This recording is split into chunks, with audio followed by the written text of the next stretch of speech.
Hi, Lori the Insurance Warrior here. What could be more impossible than winning an appeal for a judge after she's lost all her appeals? People often say that will never happen to me. I have good insurance.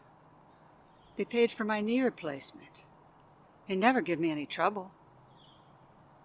And I say, all insurance is very good.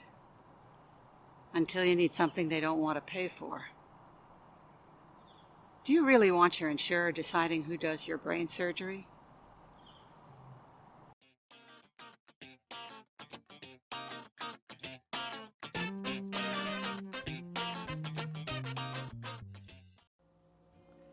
In July 2016, I got an email from Patricia. Patricia's sister had gastric cancer. That's cancer of the stomach. She needed cytoreductive surgery and HIPEC. The two of them had already lost all of their appeals. I was not eager to fight an appeal for someone who had lost all of their appeals. I decided to give Patricia some free advice before turning her down. So I called her. The insurance company was United Healthcare. They had denied the cytoreductive surgery and HIPEC as experimental for gastric cancer.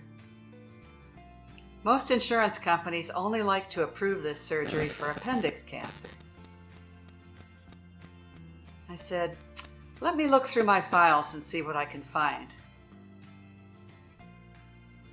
Insurers have what they call medical policy statements for a number of expensive tests and treatments.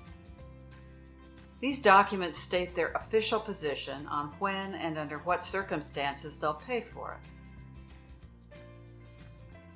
UHC's 2016 med policy for cytoreductive surgery and HIPEC said, this treatment is medically necessary for appendix cancer. For all other diagnoses, this treatment is experimental.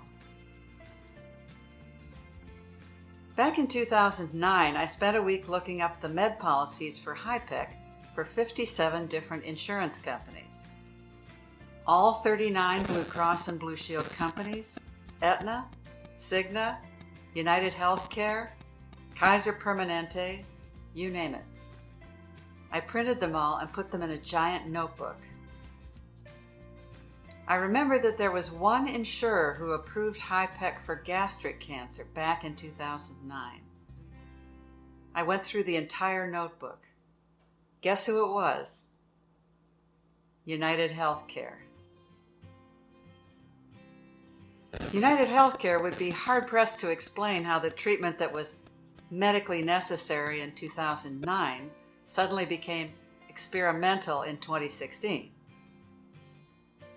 When I called Patricia the next day, she said, now I just lost the external review. Can you still do anything with this? I said, I found a gold nugget. Yes, I'll take it on.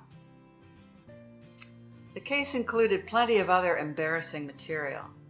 Misdiagnoses, bad surgeries, a 55-day appeals process where UHC kept key information from Patricia's sister. At that point, Patricia took over. United Healthcare finally sent over 220 pages of evidence. Patricia asked for time to review it. Instead, UHC sent her to external review without her permission, which she lost. Plenty of ammo for an appeal. I featured a copy of UHC's 2009 medical policy in the appeal. Let them figure out how an ordinary patient would have a copy of this. When the time came to have Patricia phone the executives, I asked, what's your work schedule on Monday? There was a long silence. She replied, I'm a judge. I can be in my chambers whenever you want me to. As it turned out, she was a very prominent judge. I thought, oh great, I've taken an impossible case for a judge. But if I win it, it will be so good. I won the case in 4 days. I don't tell you about these cases to impress you. I share these stories to show you that when an insurance company says something, it's not the law, and that all things are possible, even when your insurer says they don't want to pay for it. I believe that every one of you can do this for yourselves. That is why I wrote my 2018 book, Approved: Win Your Appeal in 5 Days. You won't get through this life without running up against something that your insurer doesn't want to pay for. I would suggest buying 2 copies of my book, one to have at the ready and one for your local library, which is where it belongs. Thank you for watching my video and subscribing to my channel. See you next week.